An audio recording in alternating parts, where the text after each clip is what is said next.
Olá a todos, bem-vindos ao podcast da Canteiro, Construindo Valor.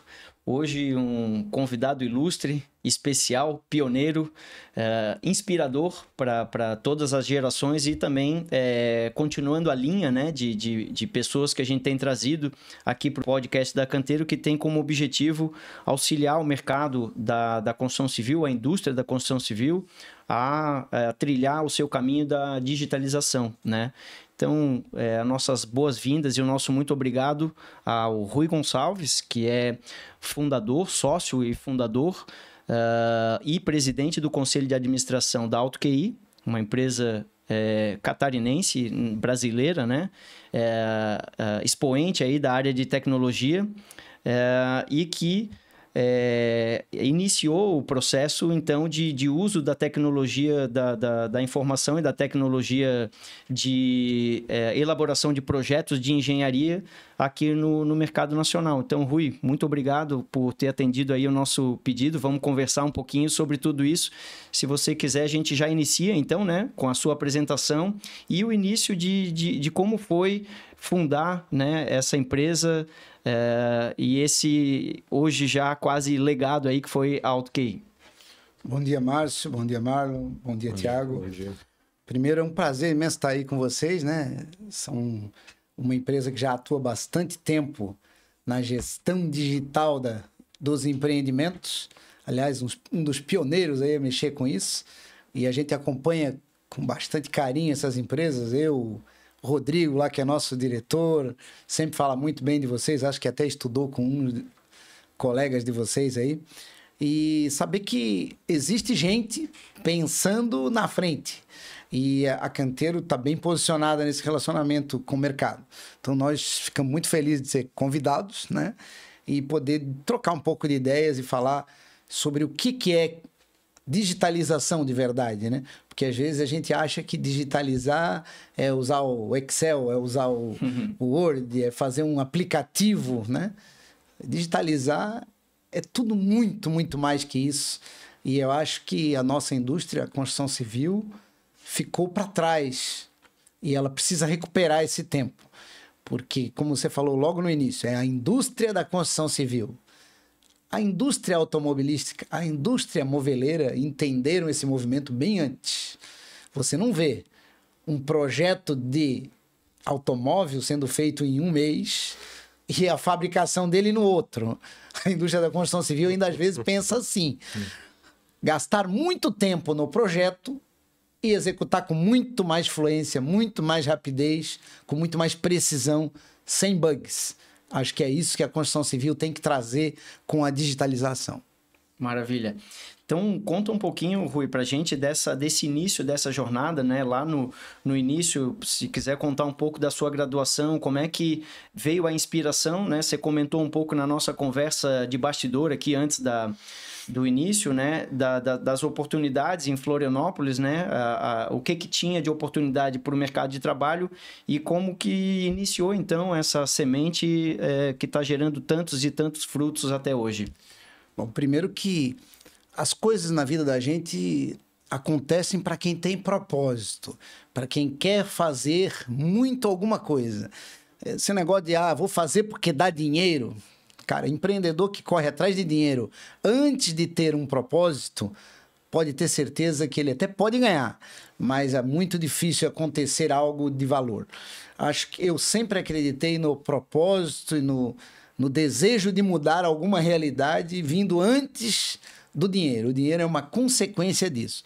Então, na década de 90, 80 e tantos, eu formei em 86 na Federal em Ciências da Computação. Nem sabia direito o que era quando entrei na faculdade para computação. 17 anos, você entra na faculdade porque é uma profissão do futuro, né? Mas depois você vai aprendendo... Eu queria ter sido engenheiro civil. Era um sonho de ser engenheiro civil porque eu morava no sítio, em Ilhota. A gente lá não tinha nem luz elétrica, nem água encanada. E os engenheiros do Exército iam lá fazer obras para a comunidade. E uma vez foi um tenente lá e falou, menino, para fazer essa ponte aqui, o cara precisa ser engenheiro. E para ser engenheiro tem que estudar matemática. Cara, aquilo era um desejo na minha vida. Eu sempre fui bom aluno de matemática, tirei 10, porque eu queria ser engenheiro. Mas engenharia tinha um problema para a gente que é mais pobre e veio da origem mais pobre, que a engenharia, o curso é o dia inteiro, um carregado de 5 anos, e não dá para você trabalhar durante o curso. A computação era um curso 4 horas por dia, um período sempre as aulas, alternado. No segundo grau eu era garçom, trabalhava de garçom e office boy, então eu tinha tempo para trabalhar. Putz, vou fazer computação, porque é a profissão do futuro, e era 4 anos, engenharia era 5. Então a decisão não foi por uma vontade. Eu nunca tinha visto um computador na vida. Vocês imaginam que foi uma decisão bem no escuro. Mas gostei muito.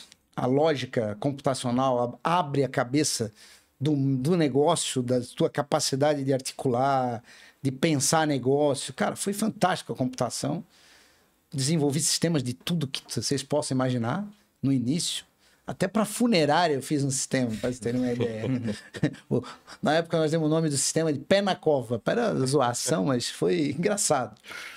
E para vocês terem uma ideia do quão as pessoas eram analfabetas digitalmente, quando eu instalei na frente do dono da funerária, o cara botava o nome das pessoas que eu tinha cadastrado e ele localizava o tipo de caixão, o que pagou, quem pagou os cheques pré-datados, porque sempre é a família que paga, né?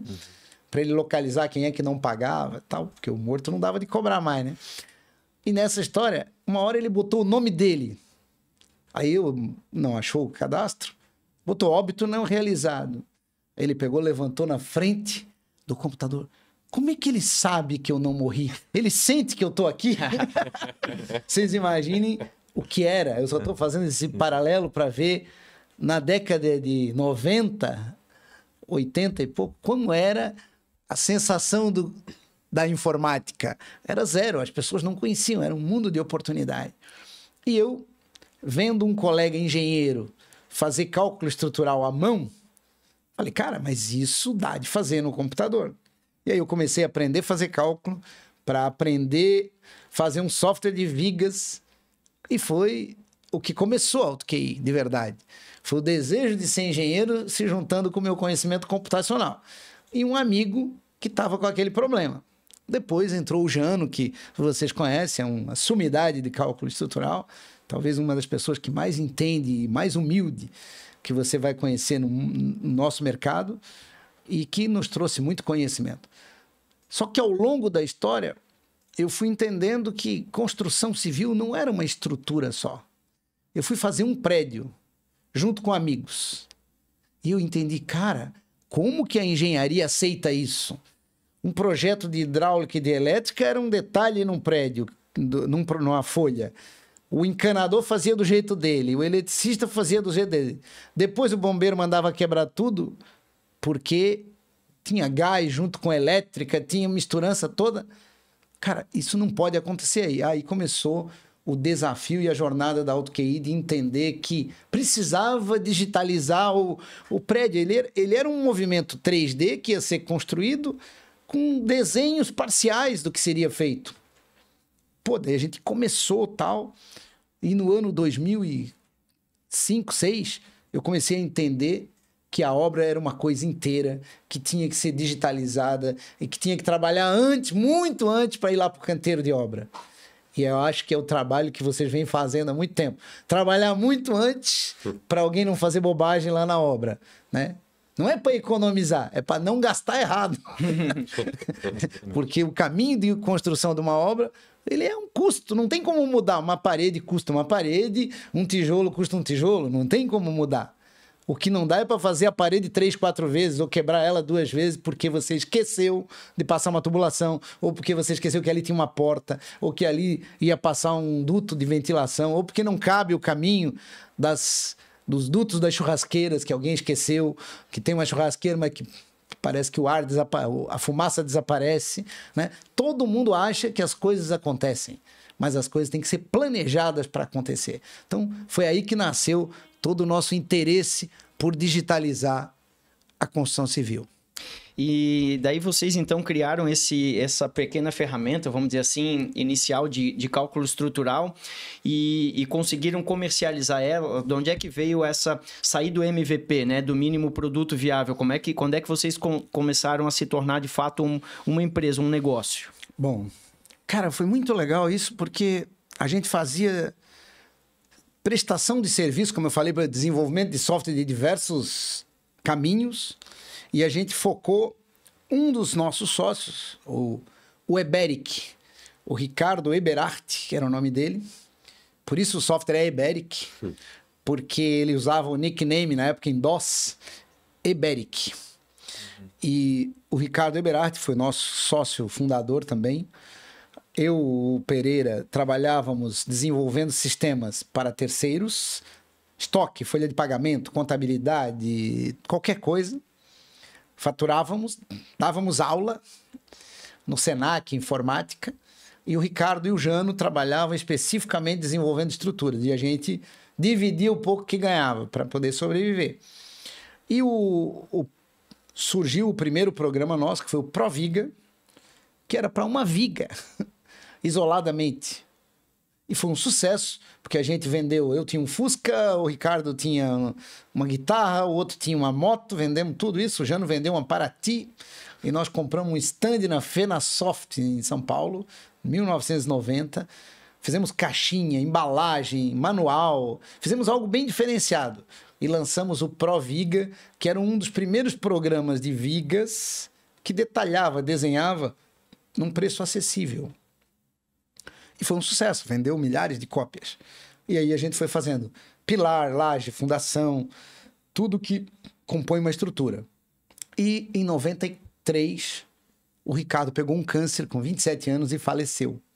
Então, para nós foi um grande prejuízo, um cara com 27 anos, saiu do nosso grupo, nos deixou desamparados, assim, tecnologicamente, naquele movimento. E a gente começou a reinventar a empresa, e aí a gente entendeu que a estrutura era uma coisa monolítica, que tinha que fazer isso íntegro, toda a estrutura integrada, e precisamos recomeçar. E como a gente recomeçaria, já pensamos, estava surgindo o Windows, para ter uma ideia, 93, nós em 94. Faleceu o Ricardo no ano que saiu o Windows. A gente fez em Windows. Foi o primeiro produto de cálculo estrutural que a gente conhece para o Windows. Uhum. Como ele era pioneiro, ele também teve muitos problemas. O Windows não funcionava. A linguagem dava problema. Então, a gente teve um trabalho muito grande de reconstruir. Foi de 94 até 97, fazendo 98. E foi funcionar mesmo em 2000, que era um prédio integrado, todo calculado, modelado. Isso chegava a assustar. Porque quando ficou pronto, em 97, primeira versão, levava 11 horas para calcular um prédio de 4 andares. Cara, a gente apavorou. Não vai rodar. Mas imediatamente a computação segreou muito rápido, e hoje esse prédio de 4 andares deve levar 3 segundos. Um prédio de 100 andares, 200 andares, agora 150 andares, leva algumas horas. Mas a gente tem todo um modelo sofisticado, todo integrado. E no final de 97, quando ficou pronto, qual seria o nome do programa? A gente resolveu homenagear o Ricardo, trazer ele para a nossa eternidade na empresa, e Eberic. E isso tem sido até uma luz, uma inspiração, porque já tivemos muitos momentos difíceis e algumas horas assim, algumas orações, o São Ricardo nos ajuda, o São Eberic nos socorre. E isso tem sido talvez uma das grandes luzes que nos orientam. Que legal, Rui, que legal. É uma resposta, né, a muita gente que pergunta, que às vezes não conhece mesmo a origem do nome do programa, né? Queria até aproveitar se esses outros atendimentos que vocês faziam para outras áreas já tinha também o nome da AutoQI, da onde que surgiu o nome AutoQI. Né, já era voltado à engenharia ou era ainda a produção de softwares para outras áreas também? Não, as outras áreas a gente começou até sem um nome.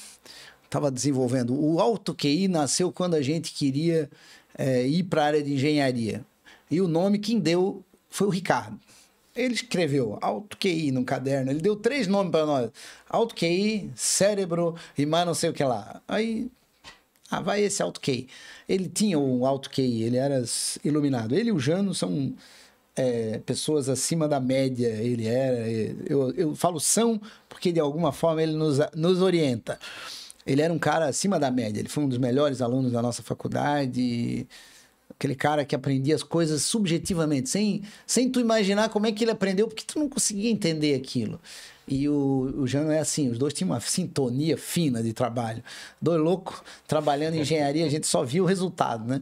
Mas eles eram muito bons. E ele botou o nome, não tinha muito debate. Batizou. O Auto QI tá lá. Então, o Auto QI e Eberic são homenagens a uma participação. Você vê, um cara que participou conosco de 19, 18 anos até 27 e deixou uma marca gigantesca na nossa cultura de fazer com qualidade, fazer um negócio com cuidado, fazer engenharia de software de primeira, tudo. Ele era tão supersticioso que ele ficava compilando o programa N vezes, mudando alguma coisinha para chegar num número que tinha que ser com final par, que ele não ficava com final ímpar no código. Então ele tinha as suas premissas que eram legais, porque ficaram isso pela empresa ao longo da história. É muito legal porque, assim, para pouco tempo de conversa que a gente tem aqui no início do podcast, as coisas que você falou, elas, se a gente abrir o que você falou nesses 15 minutos de podcast, ela esclarece uma série de questões, tá? Primeiro de tudo, a questão da funerária e do que era a construção daquele software que era um banco de dados, né? Uma organização de informação, gestão da informação, um banco de dados. A relação que o proprietário, né, tinha com a ferramenta, porque a gente falou isso no podcast passado, que vou usar a expressão ignorância no sentido real da palavra, do demandante pelos serviços. Como o demandante pelo serviço é ignorante, até no BIM, né?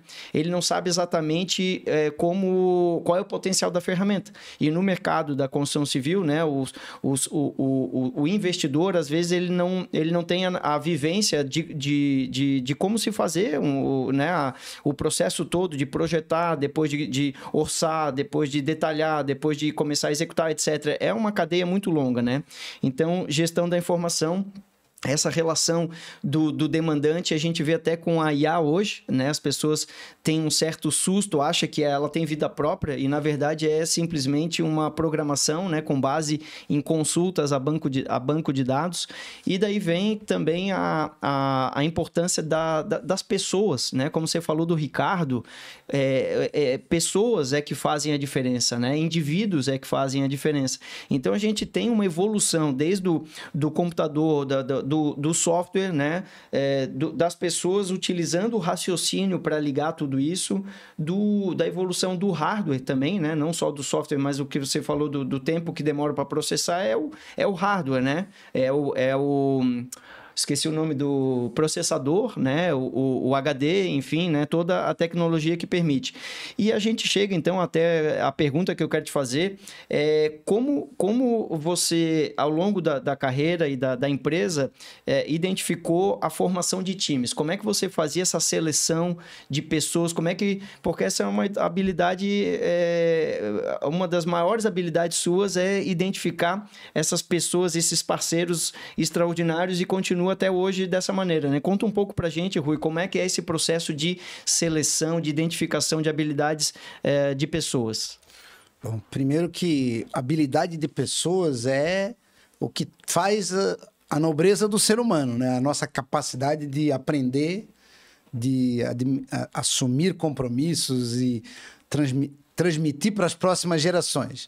E tem pessoas com mais habilidade e outras com menos. Uma com habilidade mais matemática, outra com uma habilidade mais relacional, outra com mais emocional, outra com mais capacidade de percepção do meio, porque eu acho que esse é o grande... Lá na nossa relação societária das empresas, eu sempre fui o cara mais filósofo, mais capaz de, vamos dizer, prever o futuro, porque na realidade, você vê que não é, o futuro é só uma manifestação do passado numa tecnologia melhor. As coisas vêm acontecendo ao longo da história. Se você olhar para trás, você vai ver que nós só viemos melhorando a essência, a comunicação e a capacidade de processamento. O que você fazia com um ábaco, você faz com uma máquina. Começou a fazer com uma calculadora, depois com o Excel, que mudou o mundo. Aí vem um computador com a capacidade de processar um projeto de uma engenharia sofisticada com milhões de equações em segundos. E agora uma IA que é capaz de aprender com todas as bases de conhecimento do mundo em alguns segundos. Não é que aprendeu em alguns segundos. As donas dessas IAs estão treinando elas a milhares de horas por dia em toda a capacidade computacional do mundo para dar um conhecimento para a gente fazer uma pergunta e ela responder magicamente. Nada a mais do que a lógica de organizar o conhecimento que existe espalhado pela rede. Então, o que tinha antes uma biblioteca para você ir lá pegar um livro, agora você dá um Google. Aí, depois do Google, agora você pede para uma IA, você não precisa nem fazer a pergunta. A gente faz lá assim, numa IA a gente pede, me ajuda a fazer uma pergunta que eu quero saber isso. Ela faz um prompt para eu mandar para outra. Então, vocês imaginem que esse é o mundo que nós vivemos. É uma evolução contínua de aprendizados e acumular. O que a gente tem é muito mais capacidade de pegar essa informação pelo mundo, o que não tinha, né? Então, essa evolução é contínua. Então, a capacidade de montar times é base para qualquer empresa que quer se desenvolver. E valorizar o ser humano é o verdadeiro valor da indústria do conhecimento. Porque quem é capaz de criar conhecimento ainda é o homem. A capacidade de associar o conhecimento à máquina é melhor que a gente. Porque ela consegue ler 1000 diagnósticos e descobrir o que tem em comum entre um. Uma pessoa, para ter essa memória, ela teria que ser muito bom. Muito melhor do que bom. Agora, a capacidade de construir esse relacionamento ainda é do ser humano. Então, acho que montar um time, Márcio, é um grande segredo. Nós viemos montando. Nós tivemos a sorte que o Jano, como professor da universidade e tal, ele sempre vem recrutando. Cada turma que ele traz 1, 2 alunos. As nossas vagas sempre, provavelmente, são preenchidas, os engenheiros, provavelmente, de alunos egressos da universidade. A gente acredita que bons alunos aprendem tudo. Qualquer área. E não adianta pegar tão experiente assim se o cara não é um cara com boa capacidade de aprender, de querer. Essa ambição de querer fazer diferente, de ser inovador, é que faz a diferença. Vocês, quando vocês vão empreender, vocês já estão aí querendo mudar um pouco a realidade que estava em volta de vocês. Vocês viram uma oportunidade. Essa capacidade de ver oportunidade, as pessoas, mas então o cara vai fazer negócio. Cara, vai criar um negócio para ver como é difícil. Não é assim. Provavelmente tem uma curva J em quem cria uma empresa que é 10 anos. As pessoas não querem esperar um ano, às vezes, para ganhar salário alto, para retirar da empresa. E quem vai para empreendimento sabe que tem que pedalar muito até que sobrar algum para a gente dividir. Então, essa é a capacidade de resiliência, é uma qualidade do empreendedor. A capacidade de inventar, de criar, pode ser de um empreendedor, pode ser de um colaborador, mas aquele cara que concorda com a realidade, está satisfeito com ela, não serve na AutoQI. Porque a gente quer um cara que seja desafiador, que queira desafiar o status quo. Eu não precisa ser assim. Dá para fazer diferente. Meu pai dizia assim, o mundo foi inventado por um preguiçoso. Porque se fossem os trabalhadores, eles estariam arrastando caixa até agora, porque não teriam inventado a roda. Porque foi um preguiçoso que ficou horas pensando como que eu não vou arrastar aquela caixa. Como eu não vou fazer aquela força. Eu sempre digo para todo mundo, a inovação é um grande trabalho de preguiçosos que queiram melhorar a realidade, para o ser humano fazer menos força, menos esforço, ter menos prejuízo, né? Então, o meu pai falava isso porque a minha mãe era muito trabalhadora e ele era mais assim, tinha uma dinâmica de vida um pouco mais slow motion. E ele se defendia dizendo que o trabalho dele era mais planejado. E vocês devem encontrar isso em obra, porque o cara que contrata vocês quer começar a obra amanhã. E vocês querem trabalhar um pouco antes para ele não trabalhar muito lá depois. Exato. E às vezes eles não querem esperar, né? Então a minha mãe queria começar o trabalho rápido e ele passava muito tempo planejando. E era essa a relação de discussão. E eu trouxe isso para a vida. Inovação tem a ver com um jeito de fazer as coisas melhores. E o bom é que precisa dessa junção das duas coisas, né? Porque se a gente só ficar planejando e não executar, não chega no resultado correto. E se a gente sair executando sem planejar, também acaba se atropelando. Então, a junção dessa dinâmica do seu pai e da sua mãe que você falou é que eu acho que faz realmente a diferença, né? Mas essa capacidade de trabalho associada a planejamento dá sucesso garantido. Maravilha. Rui, queria entender um pouquinho melhor a tua visão sobre a gestão do conhecimento e a importância disso na inovação, principalmente quando se trata de empreendimentos, né, mercado imobiliário, construções. Como que tu enxerga isso hoje? Porque hoje a gente tem muita informação disponível, só que conseguir utilizar ela, trabalhar ela é difícil, porque é um volume grande, essas relações são complexas, e como é que a AutoKey tá entendendo isso para conseguir inovar e se diferenciar no mercado? Uma ótima pergunta, Marlon. Na realidade, gestão do conhecimento, gestão da informação é base para tudo na sociedade, tudo, né? E a construção civil, como foi o último a digitalizar, ela perdeu um tempo disso. Porque eu sempre digo, está acabando aquele mestre que a construtora não demitia os engenheiros, tudo, mas não demitia o mestre, porque o mestre era a gestão do conhecimento da empresa. Ele sabia tudo como resolver. Esse cara está acabando, porque o filho dele não é mais. Como é que era a escola de fazer mestre? O filho dele vinha como servente, o filho dele virava meia colher, né, que a gente chama, depois virava pedreiro e depois virava mestre. E levava todo o conhecimento do pai dele, que aposentava, e de geração para geração vinham os mestres que levaram muitas construtoras à riqueza, ao sucesso. E a qualidade de algumas construtoras que nós temos aqui, muito deve aos mestres que eram mestres mesmo. E esses mestres eram a gestão do conhecimento das construtoras. Como o filho dele não quer mais ser servente, porque hoje ele tem o iFood, ele tem o Mercado Livre, que ele entrega lá uma embalagenzinha com uma moto, ganha mais do que mestre, sai limpinho, tem o celular, namora com as gatinhas, tem toda a vida social muito mais limpa que um canteiro de obra. A ideia da escola de mestres não está acontecendo mais, né? E essa memória está acabando. O mestre aposenta e a consultora vai botando qualquer um para tocar a obra. O que aconteceu? O desastre anunciado. Obras... Porque são muitos detalhes ainda, técnicos, construtivos, né? Que precisa saber como é que encunha a parede, como é que dá o arremate. Por que encunha? Por que encunha, não é? Encunha? Isso não tá... Na escola de engenharia não aprende isso. Então, nós botamos engenheiros recém-formados, com pouca experiência, com mestres que mal foram alçados a mestre, sem histórico naquela construtora, porque também o pessoal muda muito de emprego, né? E isso virou problema. E projetos cada vez mais sofisticados, né?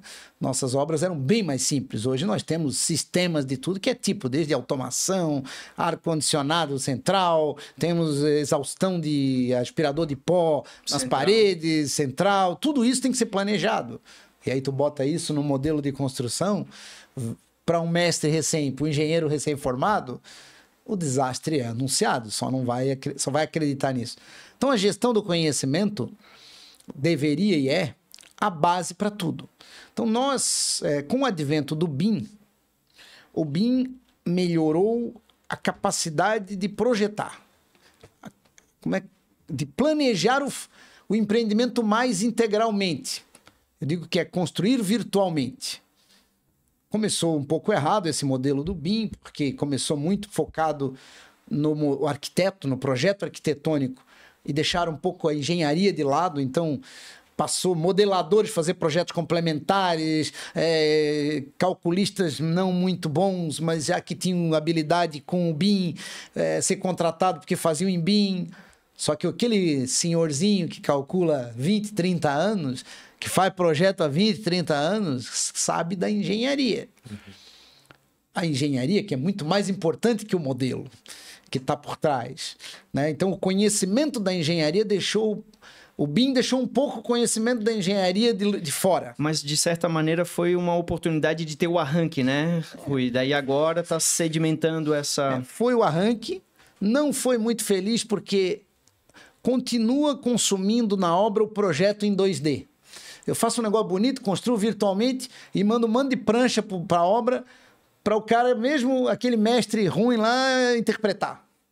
Continuou o problema, porque eu não criei sistemas independentes que façam cada um a sua parte, o seu planejamento. E faltou uma coisa, que é o que eu acho que é uma das coisas que vocês entregam, que é gestão de projeto. Gestão de projeto, nada faz-se hoje na indústria, em qualquer indústria, que não tenha gerenciamento de projeto. Eu tenho que planejar para executar com maestria. Eu tenho que depender menos da interpretação lá na ponta do que do planejamento e do projeto compatibilizado antes. Então, as construtoras começavam a questionar por que o BIM não mudou nada, porque o BIM demora, porque atrasa a minha obra. A gente tem que admitir, o BIM demora mais, e atrasa às vezes a obra, se não for bem planejado. Né? Então, o que a gente precisa ter argumento isso? Trazer para o dono da obra as vantagens do BIM. Só para ter um desenho lá na prancha mais bonitinho, não vai permitir que um construtor pague mais. O que o construtor começa a ver valor é quando ele começa a ver aquele projeto todo compatibilizado, bonitinho, quando ele começa a extrair quantitativos exatos, quando ele começa a planejar a execução e não dá nenhuma quebra lá, quando ele começou a entender na obra que o BIM é vantajoso, quando o orçamento dele for batido, quando o planejamento dele cumprir as etapas, quando as medições dele forem rastreadas, porque ele sabe que mediu e executou aquilo e pagou algo que foi feito na obra, o BIM passa a ter valor para o dono da obra. Então, nós temos uma missão conjunta, Alto QI, nossos parceiros e gestores digitais da construção, que a gente tem chamado, em mostrar esse valor da construção digital. Um avião, uma indústria qualquer não constrói um carro, um móvel. Você olha a indústria mobeleira, você não faz um projeto detalhado da cozinha, manda... O fabricante vai lá e manda todas as peças, alguém monta na sua casa. A construção vai ser assim. E é isso, precisa gestão do conhecimento. E além disso, imagina, você vai lá, planeja e executa. E durante a garantia dá problema num sistema que não funcionou bem. Você não devia errar de novo no próximo projeto. Essa informação devia retroalimentar o sistema para que quando você planejar outro prédio, o fulano, arquiteto, essa churrasqueira aqui, desse jeito, não funciona bem. Não projeta porque está dando problema nos prédios que nós já temos. Mudamos aqui e já arrumamos aqui. Essa retroalimentação desse sistema fechado é o que vai fazer toda a diferença nos próximos anos do empreendedorismo aí dentro da gestão digital da construção. E vocês têm um papel importante, convencer os donos das construtoras que isso é importante. Como é que vai convencer? Só mostrando. Os primeiros a gente vai ter que pagar para trabalhar, fazer acontecer e mostrar essa vantagem. Porque a história que deu certo até agora, porque senão a construção não estava aí tão rica, está sendo atacada por outras modalidades. E aí talvez o cara vai dizer, não, eu vou construir tudo em steel frame porque é rápido. Não acredito nessa verdade. A verdade é parcial. Para alguns tipos de obra vai ser assim. Para outros é a mesma solução, só que planejada digitalmente, compatibilizada antes, orçada e planejada para ser executada com esse ambiente de gestão do conhecimento, que é eu abrir um empreendimento com todas as informações do meu histórico. E a vantagem de uma construtora contratar uma empresa especializada, como é o caso de vocês, de outras que eu conheço, é que vocês têm a experiência de todos os erros dos outros. O cara não precisa errar. Principalmente quem está começando. Eu vejo muitas SPEs aí que os caras estão começando a obra sem conhecer nada de obra. Juntou 2 engenheiros que já construíram e montaram uma SPE, um grupo de amigos, de médicos, e criam uma SPE. Ok. Mas sem nenhuma memória de como é que faz. Era muito melhor pegar um grupo que tem essa memória e ajuda eles a levar. Porque o desastre é anunciado. Sem planejamento, tu não vai economizar nada. Só vai gastar 2, 3 vezes a mesma coisa. Essa é uma batalha, Rui, que a gente tem vivido até da função, né? Porque, assim, todo mundo sabe que para fazer uma obra precisa de um arquiteto, que vai fazer o projeto arquitetônico, de um engenheiro estrutural, que vai fazer a estrutura, de um engenheiro eletricista, que vai fazer o projeto elétrico, etc e tal. Então, todo mundo sabe, isso aí já é batido, né? Mas ainda não é claro e definido que precisa também de um project manager, ou um gestor de projetos, ou um coordenador de projetos, tá? E que, em alguns casos, com a ferramenta, com a metodologia BIM, precisa também de um BIM manager, né? No caso, a Canteiro acaba fazendo as duas funções, de gestor de projetos, ou coordenador de projetos e gestor de projetos. Tem algumas pequenas diferenças, mas essencialmente é a função do project manager, né? De ser um gestor, mas com viés técnico, vamos dizer assim, e do BIM manager, que faz a interligação entre múltiplas ferramentas. Vocês mesmos trabalham muito dentro da AutoQI com a questão da interoperabilidade entre ferramentas, porque o Eberic ele tem uma terminação de arquivo própria do Eberic, né? O QI Builder tem outra terminação, o Visus, acabam todos eles fazendo a leitura através de um arquivo de interligação que é o IFC, né? Então essa é uma barreira que o mercado ainda precisa instituir. Quando for começar uma obra, hoje a metodologia BIM é o novo padrão, né? Quem ainda está no CAD vai ficar por algum tempo, mas cada vez quem começa a engrenar no BIM, as equipes de projeto que já adquirem aí o QI Builder para fazer o seu projeto, não vai mais voltar a desenhar no CAD. Não, é um retrocesso bastante grande, né?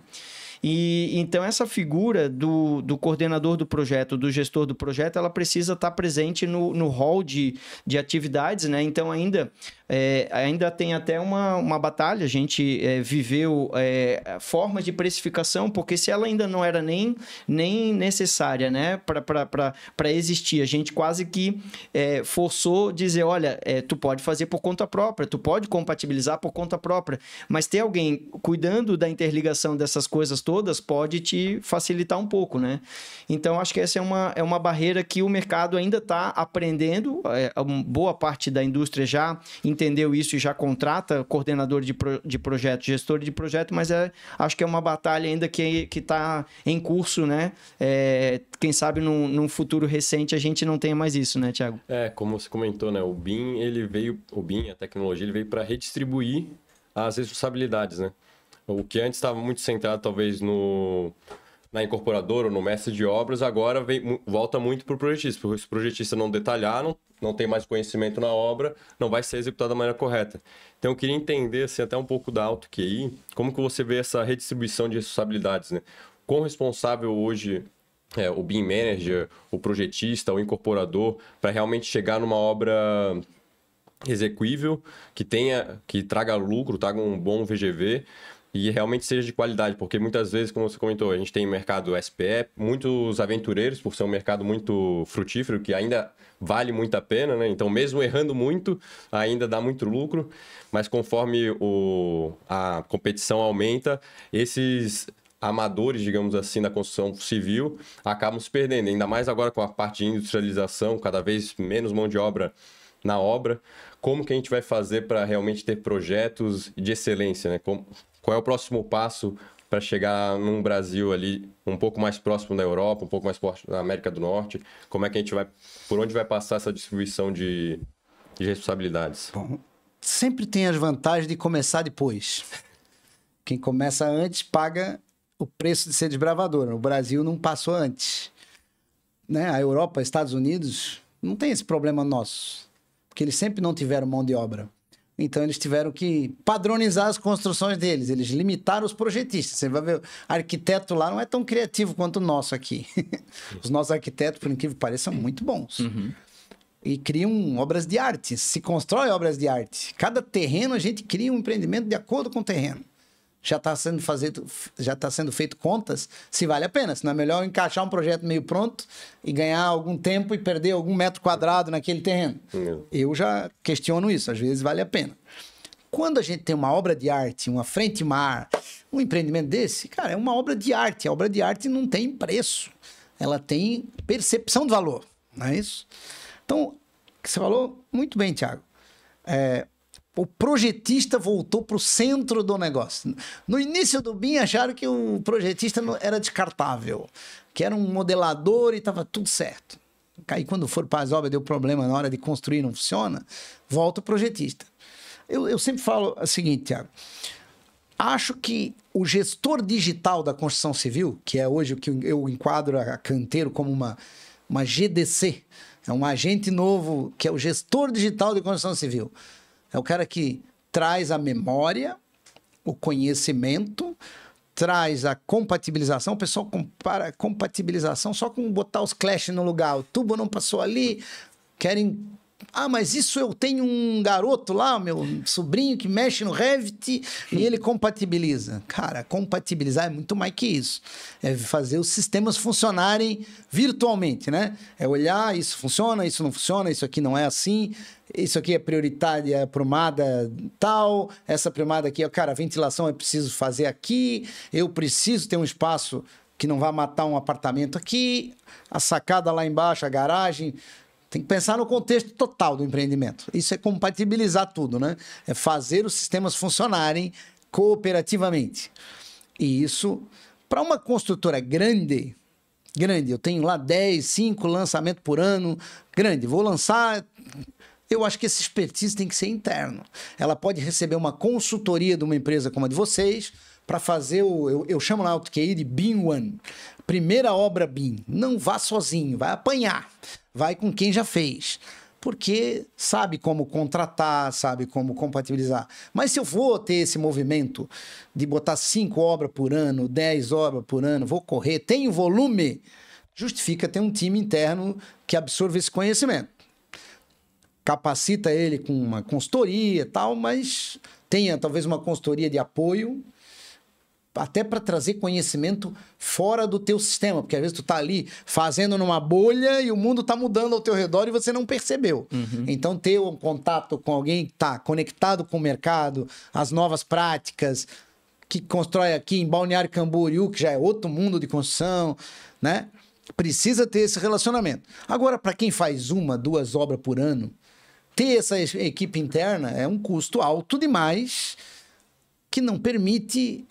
Ah, mas eu vou ter um cara... Eu já vi empresa que tem um cara lá só para fazer o clash detection. E é o cara que todo mundo depende dele. Cara, esse cara é um custo altíssimo para a empresa que, teoricamente, alguém que gerenciasse contrataria, já distribuiria o clash para as pontas e cada empreendimento.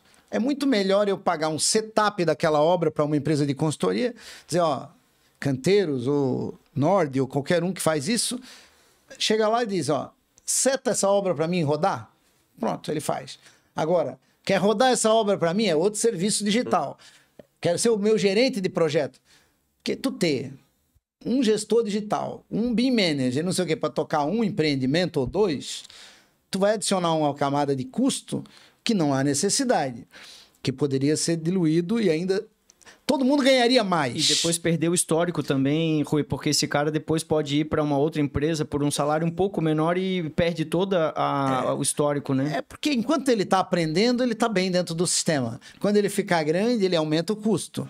E se tu não pagar o aumento de custo, alguém leva, né? E, invariavelmente, alguns clientes nossos perdem muitos para construtoras que acham que eu vou contratar o carinha que fez o meu projeto lá na Canteiro e vai trabalhar lá na minha empresa. Está se enganando, porque vai custar um pouquinho mais barato. Vai ficar naquele momento. Mas ao longo do tempo o custo é maior. Eu vejo, às vezes, até ofertas, né? Não, vem cá e contrata fulano. Eu lembro lá em Maceió tinha um cliente nosso que eram 3 sócios, né? Os 3 foram contratados por 3 consultores, a empresa sumiu. E nenhum deles ficou nas empresas que levaram. Por quê? Porque chegou lá, eles ficaram caros dentro da organização. Então, a construtora tem que entender o seguinte, eu preciso é do serviço. A conta vale eu manter esse custo por tanto tempo ou eu pago por obra, por empreendimento que tá já no custo do empreendimento. Né? Você concorda que se eu faço um empreendimento, ele tem uma percepção de valor e eu preciso disso é só eu calcular quanto isso custa. Eu não preciso trazer custo fixo. é custo sempre variável. Perfeito. Né?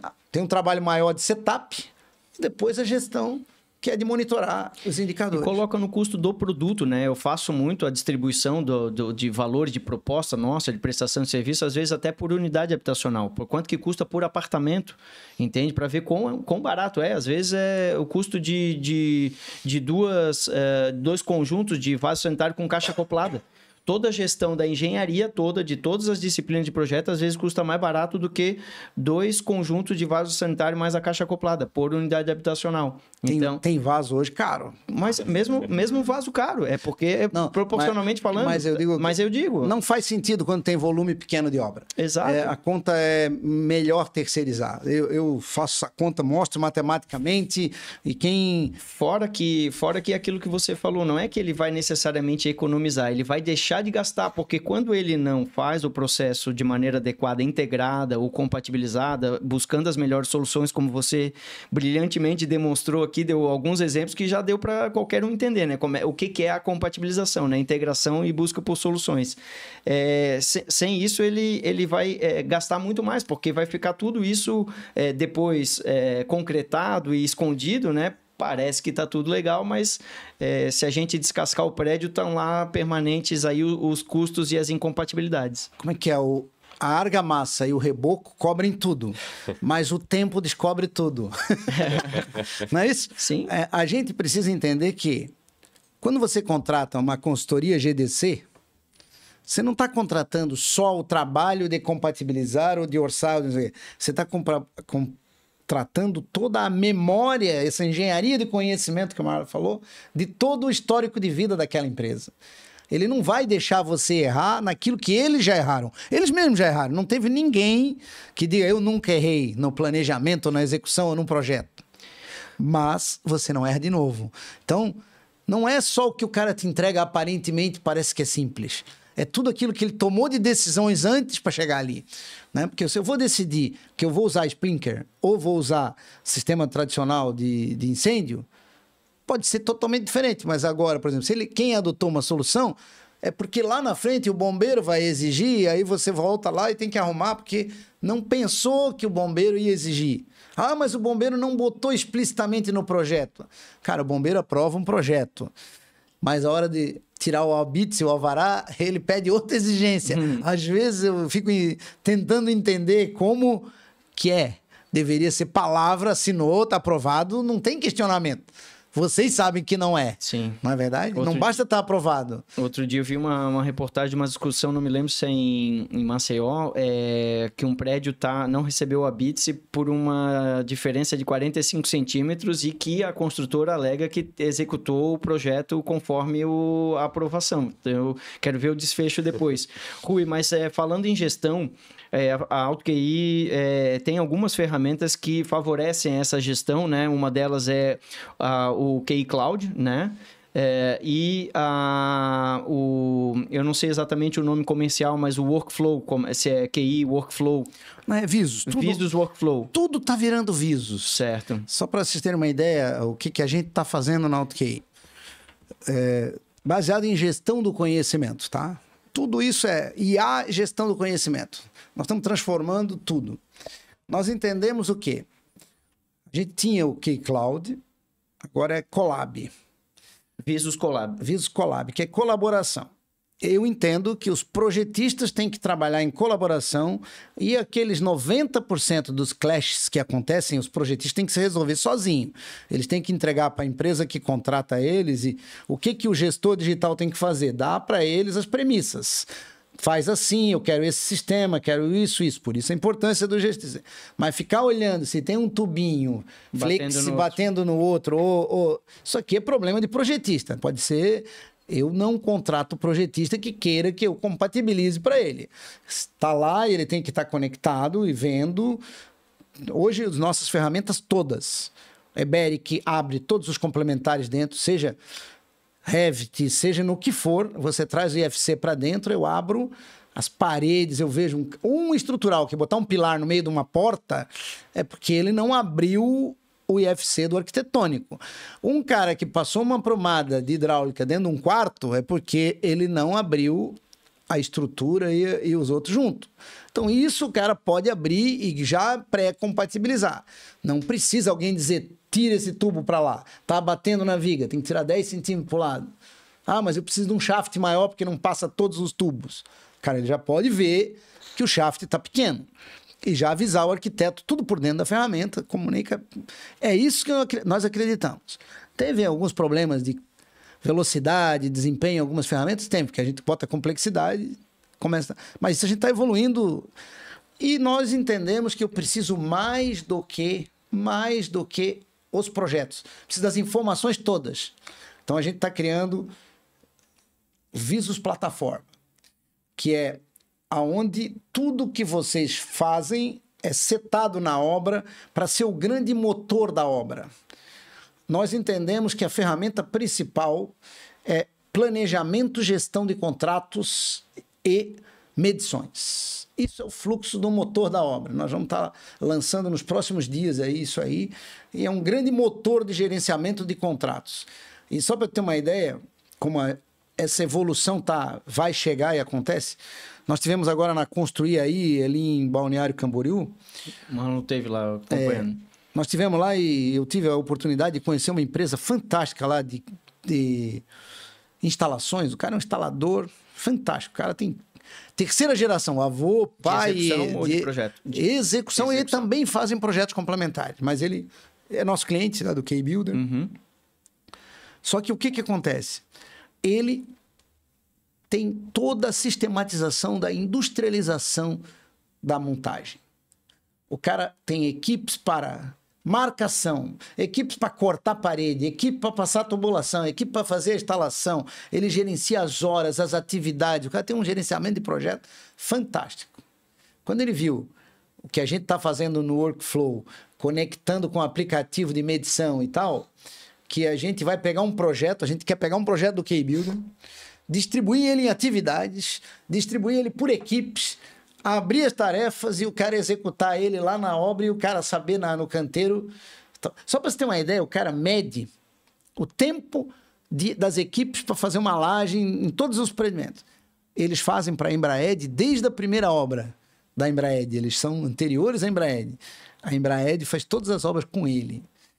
E não muda. Isso é importante para os consultores entender. Firmar parcerias que funcionem. Exato. Porque quando você começa a quebrar o conhecimento. Uhum. Você tem parceiros, o cara está ganhando demais, você mostra para ele, bota uma margem, negocia. Mas não quebra essa parceria por causa de R$100 num metro quadrado, 200... Né? A margem de lucro do empreendimento tem que pagar isso. E é o ganha-ganha, né, Rui? A parceria ganha-ganha. Né? Todo mundo ganhando e aumentando e... Só para ter uma ideia de um exemplo que ele deu para mim, que eu fiquei impressionado. Uma laje que ele fazia numa construtora, na Embraed, e outra acho que era Construarte, Hidroarte, uma coisa assim. Uma laje mais ou menos do mesmo tamanho, ele estava levando para passar fiação numa laje de um prédio 5 dias. No outro ele fazia em 3 dias. Aí ele tem indicadores, parou, foi lá ver o que estava acontecendo. Acompanhou o processo. Sabe o que mudava tudo 2 dias, 3 dias? Uma das construtoras exigia que todo fim de dia o resto de fio, o rolo, tinha que descer, botar no almoxarife e guardar. E aí tinha uma fila de gente guardando. O peão tinha que chegar no outro dia de manhã, esperar na fila para pegar de novo e subir. Na outra, eles guardavam dentro de um banheiro, que era uma construtora menos famosa, guardavam, fechavam lá um banheiro, guardavam o resto da obra e já começavam direto a trabalhar e voltavam. Achei que tu ia dizer que eles botavam um cachorro na frente, prendiam um pastor alemão no... Então, às vezes, o excesso de zelo e aí aquela empresa da outra tinha qualidade, tem um registro de qualidade, porque não perde tal. Só que perdia 2 dias. 2 dias por semana. Sim, acumulando, né? E acumula isso num prédio de 80 andares. Agora tu imagina planejar isso bem direito. O que foi a solução? Fizeram um containerzinho metálico, que ele agora leva para todos os empreendimentos, guarda, cadeia, ele se assume responsável, ele cuida, e guarda o resto de material, e ele não tem mais esse horas, dia, subir material, descer material. O encanador, o eletricista dele descia 1 hora antes para pegar a fila e subia 1 hora depois até pegar o material. Soma isso com 3 eletricistas, dava os 2 dias quase por semana que ele tinha de atraso. Então são coisas pequenas. E que ele só foi capaz de descobrir porque tinha a gestão do conhecimento. A gestão do conhecimento e os indicadores. E os indicadores. Agora, quem é que está fazendo isso? Tem gente fazendo isso todo dia. E ainda, pela ótica da organização, se tu vai visitar, nossa, que construtora organizada. Ela guarda o material, registra tudo. Agora, isso aqui só faz sentido se dá resultado. ROI é a palavra que se busca, não